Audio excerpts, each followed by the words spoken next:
हो आप सब? उम्मीद करके एकदम मस्त होंगे, झकास होंगे, क्योंकि दिशा मैम की पलटन हमेशा होती है एकदम झकास। आज मैं एक बहुत इंटरेस्टिंग और थोड़ा सा हटके टॉपिक लेकर आई हूँ। बहुत सारे बच्चे हैं जो यहाँ पे स्टॉक मार्केट के बारे में जानने में बहुत ही दिलचस्पी रखते हैं, बहुत ही इंटरेस्टिंग लगता है उनको। ट्रेडिंग, स्टॉक मार्केट, शेयर्स, ये सारी चीज़ें बहुत ही इंटरेस्टिंग लगती है। और जिन बच्चों को स्टॉक मार्केट में इंटरेस्ट है या जिनको नहीं भी है, उनको हर्षित मेहता की कहानी ना पता होना, ये तो मुझे लगता है बहुत ही कम बच्चे होंगे जिनको स्कैम 1992 के बारे में नहीं पता होगा। और अब उसके ऊपर सीरीज आ गई, मूवी आ गई, वो जो उसका वो फेमस हुआ था music tan tan tan tan tan tan tan. तो भाई इसके बाद है ना, सब बच्चे ने ये सीरीज देख ली, मूवी देख ली, ठीक है। उसके बाद भी बच्चे कहते हैं भाई मजा तो बहुत आया मूवी में, ठीक है, एकदम ऐसे क्लासी लगा, वो लाइफस्टाइल, वो ऐसे वो जो ऑरा है हर्षद मेहता का, वो एटीट्यूड दिखाया है, लेकिन समझ में नहीं आया। तो यहाँ पे हम मूवी को देखने के बाद भी अगर स्कैम 1992 को नहीं समझ में पाए हैं, तो यहाँ पे इसी स्कैम को मैं अंडर 30 मिनट्स आपको एक्सप्लेन कर दूंगी। ये वीडियो देखने के बाद अगर आप वो सीरीज या मूवी वापस देखोगे ना मेरे दोस्त, तो पूरी मूवी, पूरा स्कैम एकदम डिट्टो 100% पल्ले पड़ जाएगा, ठीक है। यहाँ पे सबसे पहले मैं स्कैम 1992 की बात करूं तो थोड़ी सी इसकी हम जानकारी ले लेते हैं। स्कैम 1992 जो हर्षद मेहता स्कैम के नाम से भी जिसको जाना जाता है, one of the biggest scam in the Indian history और in the stock market of Indian history माना जाता है। उस समय में अगर मैं अप्रैल 1992 में जब ये स्कैम को पकड़ा गया था, उस समय अगर मैं वो स्कैम की वैल्यू देखूं ना, तो वो 4000 करोड़ था। कब था? अप्रैल 1992 में, ठीक है। आज अगर इस स्कैम की वैल्यू में देखूं तो that is more than 25,000 crore. ये स्कैम का खुलासा करने में सबसे बड़ा हाथ जिसका था, ठीक है, जिन्होंने एक बुक भी लिखी है इसके ऊपर, उनका नाम था सुचेता दलाल, ठीक है। यहाँ पे एक बिजनेस जर्नलिज्म करते हैं वो, उनके लिए उनको अवार्ड्स भी मिले, बहुत ही बड़ा हाथ उनका रहा था स्कैम का खुलासा करने में। उन्होंने एक किताब भी लिखी है इसके ऊपर, द स्कैम करके, बाय सुचेता दलाल, जिसमें उन्होंने ये पूरे स्कैम को डिटेल में समझाया। बट वापस बात वही होती है, किताब पढ़ो कि सीरीज देखो कि मूवी देखो, स्कैम देख तो लेते हैं बट समझ नहीं पाते, राइट। तो आज इस बड़े से स्कैम का एक्सप्लेनेशन मैं आपके लिए यहाँ पे लेकर आई हूँ। बेसिकली स्कैम के हम अंडरस्टैंडिंग लेते हैं कि सबसे पहले ये नजर में कैसे आया, क्योंकि कोई भी स्कैम हो रहा होता है ना, तो उसको कोई ना कोई ऐसी चीज होती है जहां पे ऐसे अथॉरिटीज के नजर में आता है तो इधर कुछ तो गड़बड़ है दया, ठीक है। तो ऐसे एक थोड़ा सा अंडरस्टैंडिंग लेते हैं कि पहली चीज ये लोगों के नजर में कैसे आया कि यहाँ पे स्टॉक मार्केट में कुछ तो गड़बड़ हो रही है। तो यहाँ पे जब मैं अप्रैल 1991 की बात करूं, स्कैम के एग्जैक्ट एक साल पहले, मतलब जो स्कैम पकड़ा गया उसके एग्जैक्ट एक साल पहले, तो एक साल पहले जो सेंसेक्स है, जो स्टॉक मार्केट में सेंसेक्स होता है, सेंसेक्स की वैल्यू थी 1200, ठीक है। 1200 पे आपका सेंसेक्स यहाँ पे चल रहा था। एग्जैक्ट एक साल में वो 1200 का सेंसेक्स जो है करीबन 4 गुना यहाँ पे बढ़ गया। एक साल के अंदर जब 1992 की बात करूं अप्रैल, तो वही सेंसेक्स की वैल्यू जंप होके 4400 हो गई थी। अब यहाँ पे इसके कारण सबसे पहले यहाँ पे अथॉरिटीज को शक गया कि यहाँ पे कुछ तो गड़बड़ है, इतना ज्यादा सेंसेक्स बढ़ गया है, इतना ज्यादा इन्फ्लेशन, अच्छा ये कैसे हो रहा है। अब देखिए, सेंसेक्स बढ़ने का अगर मैं एक साधारण लेमैन लैंग्वेज में आपको कारण बताऊं, तो कभी भी अगर आपके स्टॉक मार्केट में सडन शार्प इंक्रीज आता है या शार्प इन्फ्लेशन आता है, ये क्यों आता है? Because of lot of money invested, ठीक है। तो अचानक से अगर बहुत सारे लोग बहुत सारा पैसा स्टॉक मार्केट में डालते हैं, तो स्टॉक मार्केट का जो सेंसेक्स है वो जंप करते जाता है, जंप करते जाता है, इन्फ्लेट होते जाता है, बढ़ते जाता है। तो एक साल के अंदर इतना सारा पैसा आ गया कि सेंसेक्स 4 गुना बढ़ गया। अच्छा, ये पैसा आया तो आया कहां से? मैं 1992 की बात कर रही हूँ, तब इंडियन इकोनॉमी में इतना पैसा नहीं था, लोगों के पास इतना पैसा नहीं था, तो पैसा आया तो भाई साहब आया कहां से? यहीं पे स्कैम की एक्चुअल कहानी शुरू होती है कि भाई साहब पैसा आया कहां से, क्योंकि स्कैम असल में वही था जहां से पैसा लाया गया था, ठीक है। अब पैसा आया कहां से, इसके लिए ना थोड़ा सा मैं आपको डिटेल में प्रॉपर अंडरस्टैंडिंग के साथ पूरा कंसेप्ट यहाँ पे समझाती हूँ, ठीक है। अब ये पैसे लाने के लिए या स्कैम करने के लिए हर्षद मेहता ने मदद ली थी बैंक्स की। किसकी मदद ली थी? तो बैंक्स की यहाँ पे मदद ली थी। बैंक्स की मदद किस तरीके से ली थी तो मैं आपको बताती हूँ। तभी भी RBI was a central bank of India, ठीक है, तभी भी RBI was a central bank of India, और आरबीआई के कुछ इंपॉर्टेंट गाइडलाइंस थे बैंक के लिए, जो आज भी है, जो आज भी आप इकोनॉमिक्स में पढ़ते हो। तो गाइडलाइंस थे कि अगर आप कोई भी बैंक की बात करो तो बैंक्स के लिए एक सीआरआर रेशियो था और एक एसएलआर रेशियो था। सीआरआर मतलब कैश रिजर्व रेशियो, एसएलआर मतलब statutory liquidity ratio. Economic concept पे नहीं जाते हैं, सिंपल शब्दों में आपको समझाती हूँ। आरबीआई का कहना था कि बैंक के पास जो भी टोटल डिपॉजिट्स आती है, जैसे आप बैंक के पास जाते हो खाता ओपन करते हो, चाहे सेविंग्स अकाउंट हो, फिक्स डिपॉजिट हो या रिकरिंग डिपॉजिट हो, आप बैंक के पास जाते हो खाता ओपन करते हो, तो जो भी टोटल डिपॉजिट्स होती है बैंक की, उसका 1% जो है वो बैंक को रखना पड़ता था आरबीआई के पास। और याद रखना, ये पैसा जो भी आरबीआई के पास रखा जाता था 0% इंटरेस्ट पे रखा जाता था, इस पे बैंक को कोई इंटरेस्ट नहीं मिलता था। ये एक सेफ्टी था कि कल उठ के बैंक में कोई दिक्कत हो गई, डूब गया, तो ये एक सेफ्टी डिपॉजिट के तरीके से यहाँ पे आरबीआई के पास रखा जाता था। ठीक है, ये परसेंटेज कितना, ये आरबीआई चेंज करते रहता है from time to time to adjust the inflation, तो परसेंटेज के ऊपर हम डिस्कस नहीं करते। 1% ऑफ टोटल डिपॉजिट बैंक को आरबीआई के पास रखना पड़ता था। 1% ऑफ टोटल डिपॉजिट बैंक्स को गवर्नमेंट सिक्योरिटीज में रखना पड़ता था। ठीक है, तो जो परसेंटेज आरबीआई के पास रहता था that is CRR, cash reserve ratio, जो परसेंटेज गवर्नमेंट सिक्योरिटीज में बैंक को रखना पड़ता है दैट इज एसएलआर। कितना percentage of total deposit, that will keep on changing, RBI इसको टाइम टू टाइम चेंज करते रहता है। ये नियम सभी बैंकों के ऊपर लागू होता था। अब इससे क्या होता था, हमारी जो भी टोटल डिपॉजिट्स है, ठीक है, अब मान के चलो कि बैंक की जो भी टोटल डिपॉजिट्स है, इन डिपॉजिट्स में से मैंने कैश रिजर्व रेशियो माइनस कर दिया, ये पैसा मैंने आरबीआई के पास रख दिया, बाकी मैंने एसएलआर माइनस कर दिया, that is statutory liquidity ratio, जो मुझे गवर्नमेंट सिक्योरिटीज में रखना है।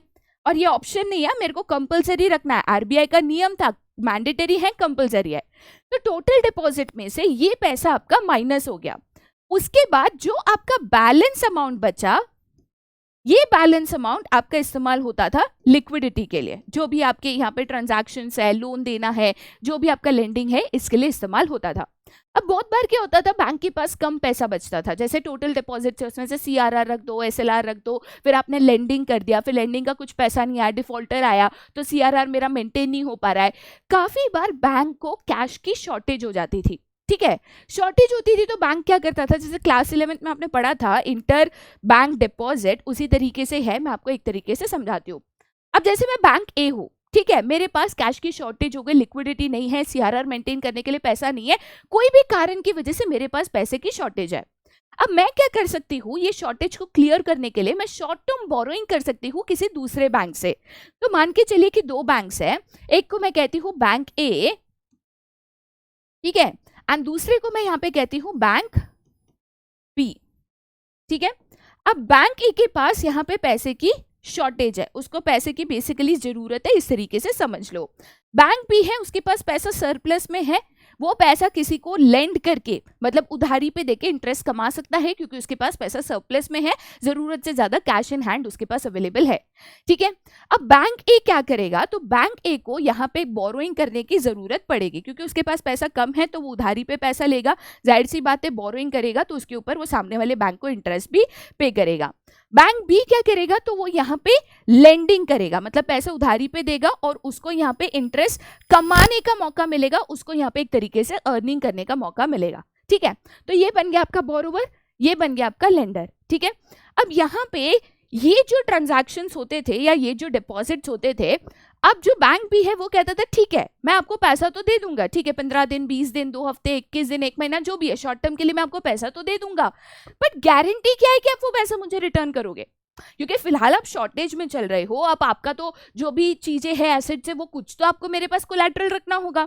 तो यहाँ पे बैंक के क्या करता था, उनके जो एसएलआर होते थे गवर्नमेंट सिक्योरिटीज में, बैंक के कहता था कि ठीक है आप एक काम करो, मैं आपको ये गवर्नमेंट सिक्योरिटीज जो मेरे पास है, मैं ये गवर्नमेंट सिक्योरिटीज आपको दे देता हूँ, एक तरीके से ये कोलैटरल या तो मॉर्गेज के तरीके से एक्ट करता था, ये मैं आपके पास गिरवी रखता हूँ, ठीक है, आप इसके बदले मुझे यहाँ पे पैसे दे दो, जब मैं आपके पैसे विद इंटरेस्ट लौटा दूंगा आप मेरी गवर्नमेंट सिक्योरिटीज मेरे को वापस दे देना।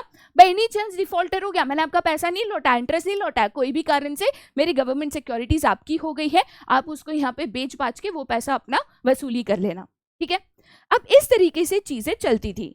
लेकिन जब मैं गवर्नमेंट सिक्योरिटीज की बात करूं तभी जो भी सिक्योरिटीज है, शेयर्स, डिबेंचर्स, जो भी सिक्योरिटी स्टॉक मार्केट में ट्रेड होती थी, कोई भी टाइप ऑफ सिक्योरिटीज हो, ये सभी सिक्योरिटीज तभी होती थी फिजिकल फॉर्म में। ठीक है, अभी जैसे सारी चीजें इलेक्ट्रॉनिक फॉर्म हो गई है, तभी फिजिकल फॉर्म में होती थी, मतलब इन शॉर्ट पेपर फॉर्म में होती थी। ठीक है, तो अब दिक्कत क्या थी कि ये जो सिक्योरिटीज है, गवर्नमेंट सिक्योरिटीज है, जो मुझे यहाँ पे बैंक बी को मॉर्टगेज देना है या बैंक बी के पास कोलैटरल रखना है, दिक्कत ये थी कि there was inconvenience in carrying और ट्रांसफरिंग। और प्लस ये जो लोन लिया जाता था ना, दिस वाज शॉर्ट टर्म और वेरी शॉर्ट टर्म भी होता था। कभी कभी ये बस 7 दिन के लिए या 15 दिन के लिए होता था। तो अब इतने कम समय के लिए इतनी सारी सिक्योरिटीज है, पूरा लेकर अब बैंक बी के पास जाओ, फिर वापस लेकर आओ, इसमें बहुत इनकन्वीनियंस, बहुत रिस्क इन्वॉल्व होता था। तो इसके लिए बैंक्स के लिए क्या था, तो उन्होंने यहाँ पे मतलब आरबीआई ने बेसिकली एक तरीके से बैंक्स को बोला कि ठीक है, ये तो इनकन्वीनियंस है, इसमें दिक्कत आ सकती है। तो उन्होंने इसका रास्ता खोज निकाला, जिसका नाम था यहाँ पे बैंक रिसीप्ट। ठीक है, या तो जिसको हम कहते हैं बीआर। अब उन्होंने क्या कहा कि दो बैंक्स है, जैसे एक आपकी थी बैंक ए जो कि बोरोवर है, दूसरी है बैंक बी जो कि आपकी लेंडर है। तो यहाँ पे बैंक ए जो है बैंक बी को गवर्नमेंट सिक्योरिटीज नहीं देती थी। शुरुआत में वो क्या करती थी, बैंक को देती थी बैंक रिसिप्ट, या तो जिसको हम कहते हैं बीआर। अब बीआर एक तरीके से एक प्रॉमिसरी नोट था, ठीक है, या तो एक तरीके से कमिटमेंट था कि भाई हमने आपसे पैसे जो है उधारी पे लिए हैं, उसके बदले ये जो गवर्नमेंट सिक्योरिटीज है ये हम आपके पास कोलैटरल या मॉर्टगेज रख रहे हैं, जो हम आप तक यहाँ पे पहुंचा देंगे। ठीक है, अब ये जो कमिटमेंट था, बीआर था, उसके ऊपर बैंक बी वो सिक्योरिटीज को क्लेम कर सकती थी। मतलब एक तरीके से ओनरशिप बैंक बी के पास ट्रांसफर हो चुकी थी। ऐसा नहीं है कि मेरे पास सिक्योरिटीज नहीं है, मेरे पास बीआर है, कल उठ के उन्होंने मेरे को पैसा नहीं लौटाया तो मैं क्या करूं। बीआर के बेसिस पे भी ये गवर्नमेंट सिक्योरिटीज को वो ट्रेड करके पैसा जो है वसूल कर पाता था। बेसिकली इसीलिए किया गया क्योंकि गवर्नमेंट सिक्योरिटीज को लेन देन करने में काफी दिक्कत आती थी। ठीक है, अब ये जो लेन देन होता था या ये जो भी ट्रांजैक्शंस होता था, जहाँ पे बैंक रिसीव दे रहा है बैंक बी को, बैंक बी उसके रिटर्न में यहाँ पे बैंक ए को मनी दे रहा है या तो कैश यहाँ पे दे रहा है, ये चीजें आरबीआई ने बोली थी कि दोनों बैंक्स के बीच में डायरेक्ट होनी चाहिए, कोई भी थर्ड पार्टी, कोई भी ब्रोकर इसमें इन्वॉल्व नहीं होना चाहिए। लेकिन ब्रोकर का इन्वॉल्वमेंट किधर आता था, जब हम ब्रोकर्स की बात करते थे या जब हर्षद मेहता पिक्चर में आया एज अ ब्रोकर, तो ब्रोकर का इन्वॉल्वमेंट किधर आता था, ब्रोकर का पर्पस था to connect a borrower bank with the lender bank. ठीक है, अब ब्रोकर्स के पास जो भी बोरोवर बैंक्स है, लेंडर बैंक्स है, सभी की इंफॉर्मेशन देती थी। उनका एक ही काम था कि जो बोरोवर बैंक है, जो लेंडर बैंक है, ये दोनों को मिलाना, मतलब इन दोनों को कनेक्ट कराना कि भाई देखो इसको पैसा चाहिए, देखो इसको यहाँ पे पैसा देना है, तो इन दोनों को कनेक्ट करवाना, एक तरीके से मिलाना। इसके अलावा ब्रोकर का कोई भी काम नहीं था। इस डील को रेडी फॉरवर्ड डील यहाँ पे कहा जाता था। क्या कहा जाता था, तो रेडी फॉरवर्ड डील कहा जाता था। और इसमें ब्रोकर सिर्फ और सिर्फ दो बैंक्स को मिलाने का काम यहाँ पे करता था, दो बैंक्स को कनेक्ट करने का काम करता था, बोरोवर एंड लेंडर के बीच में एज एन इंटरमीडियरी एक्ट करता था। लेकिन जो भी कैश का ट्रांजैक्शन होता था, जैसे बैंक ए बैंक बी को यहाँ पे बैंक रिसीव दे रहा है, बैंक बी बैंक ए को यहाँ पे कैश दे रहा है, दोनों बैंक के बीच में डायरेक्ट होना था, इसमें ब्रोकर का कोई भी इन्वॉल्वमेंट नहीं था एज पर आरबीआई रूल्स। दिक्कत इधर आई, लफड़ा इधर से चालू हो गया बॉस, कि जब बैंक्स ने आरबीआई के नियमों की धज्जियां उड़ा दी। और मैं बताती हूँ आपको, धज्जियां मतलब ऐसी धज्जियां उड़ाई है ना कि क्या ही तो बताए। आरबीआई ने बोल दिया कि दोनों बैंक डायरेक्ट ट्रांजैक्शन करो, ब्रोकर बस दोनों बैंकों को मिला देगा। ठीक है, हर्षद मेहता गया, हर्षद मेहता बैंक ए के पास गया। ठीक है, उसने बैंक ए को बोला देखो आपको पैसे की जरूरत है, बराबर है, मैं आपको लेंडर लाके देता हूं, मेरा काम है। मार्केट में तभी हर्षद मेहता का ऑलरेडी काफी नाम चलता था। ठीक है, बैंक ए के पास गया, बोला ठीक है मैं आपको पैसा लाके देता हूं, आप एक काम करो, आपकी जो बैंक रिसीप्ट्स है, ये बैंक रिसीप्ट्स आप मेरे को दे दो। तो बैंक क्या करती थी, ये जो बैंक रिसीप्ट्स है डायरेक्टली बैंक बी को देने के बदले ब्रोकर जो थे, मतलब हर्षद मेहता जो थे, उनको यहाँ पे ये बैंक रिसीप्ट दे देती थी। ठीक है, फिर वो जाता था दूसरी बैंक के पास, वो जाता था बैंक बी के पास। उनको कहता था कि ठीक है आपके पास पैसा है और आपको यहाँ पे लेंडिंग करना है, आपको एक बोरोवर की जरूरत है जो आपका पैसा ले और आपको ब्याज यहाँ पे दे, बराबर है। आप एक काम करो, आप ये पैसा ना मेरे को दे दो, फिलहाल मेरे हाथ में दे दो, मैं आपको 2-4 दिनों में एक जो बोरोवर है वो ढूंढ कर वो लाकर आपको देता हूँ। इनके पास जाता था, बैंक रिसीप्ट लेता था, इनको बोलता था 2-4 दिन रुको, 1 आध हफ्ता रुको, मैं आपको यहाँ पे लेंडर लाके देता हूँ। इनके पास जाता था, कैश लेता था, इनको बोलता था 2-4 दिन रुको, मैं काम करता हूँ, मैं आपको यहाँ पे बोरोवर लाके देता हूँ। अच्छा, ये करना अलाउड नहीं था, बैंक्स का जो भी पैसा है या बीआर है वो ब्रोकर को देना अलाउड नहीं था, बट बैंक्स दे देती थी। अरे गरज है, जरूरत है, किसने सोचा था इतना बड़ा यहाँ पे लफड़ा होगा, बैंक्स दे देती थी। ठीक है, अब यहाँ पे अगर मैं हर्षद मेहता की बात करूं, हर्षद मेहता के पास दोनों चीजें हैं फिलहाल के लिए, उसके पास बैंक रिसीप्ट्स भी है और उसके पास यहाँ पे एक तरीके से कैश भी है। अब वो क्या करता था, उसके हाथ में ये जो बैंक रिसीप्ट और कैश है, इनको जाकर इन्वेस्ट कर देता था स्टॉक मार्केट में। अरे इनको बोला था ना 2-4 दिन रुको, मैं आपको लाके देता हूं, तो 2-4 दिन का समय फिलहाल तो है ना, जाता था स्टॉक मार्केट में जमाजम पैसे लगा दिए। ठीक है, इतने सारे पैसे भाई, इसमें कुछ 1-2 लाख का लेन देन नहीं होता था, लाखों करोड़ों का लेन देन होता था, उतने पैसे जाके घुसा देता था स्टॉक मार्केट में। अब तब हर्षद मेहता को लोग कहते थे बिग बुल, क्या कहते थे, बिग बुल। तो हर्षद मेहता ने कोई स्टॉक में पैसा डाला ना, लोग ऐसे बकरी की तरह पीछे जाते थे, मैं सब जाकर उस स्टॉक में पैसा डाल देते थे। अब हर्षद मेहता ने स्टॉक में पैसा डाला, सब जाकर पीछे उसी स्टॉक में पैसा डाल दिए, वो स्टॉक का प्राइस रातों रात धाम धाम धाम बढ़ते जाता था। ठीक है, तो स्टॉक मार्केट का प्राइस इन्फ्लेट हो गया। अब मान के चलो हर्षद मेहता ने 100 रुपए पे खरीदा, सब जाकर उसी स्टॉक को खरीदने लगे, डिमांड बढ़ गया, supply remaining the same, prices बढ़ जाते थे। अब हर्षद मेहता क्या करता था, उसके जो भी स्टॉक्स में वो इन्वेस्ट करता था, ठीक है, ये स्टॉक प्राइसेस रातों रात इन्फ्लेट हो जाते थे, मतलब एक तरीके से प्राइसेस इंक्रीज हो जाते थे। ठीक है, तो शुरुआत में वो क्या करता था, वो अपना प्रॉफिट बुक कर लेता था, जैसे ही प्राइसेस इंक्रीज हो जाते थे ना, प्रॉफिट बुक कर लेता था, प्रॉफिट जो है खुद के पास रख लेता था। ठीक है, जो प्रॉफिट है खुद के पास रख लेता था, उसकी कमाई हो जाती थी, और जो इनिशियल इन्वेस्टमेंट है जो उन्होंने बैंकों से लेकर यहाँ पे लगाया था, ये इनिशियल इन्वेस्टमेंट बैंक्स को दे देता था। ठीक है, बैंक ए के पास जाता था, उसको कैश दे देता था, बैंक बी के पास जाता था, उसको बीआर दे देता था, काम खत्म। बट मैंने 2-4 दिन के लिए खूब पैसा स्टॉक मार्केट में डाल के इन्फ्लेट करके खूब प्रॉफिट कमाया, 2-4 दिन में भाई लाखों करोड़ों का मेरे पास प्रॉफिट आ चुका। ये चीजें होते गई, दूसरे ब्रोकर्स करते गए, स्टॉक मार्केट प्राइसेस इन्फ्लेट होते गए। लेकिन ये आप कब तक करोगे? बैंक, कितने बैंक्स को आप यहाँ पे ट्रस्ट दिलाओगे?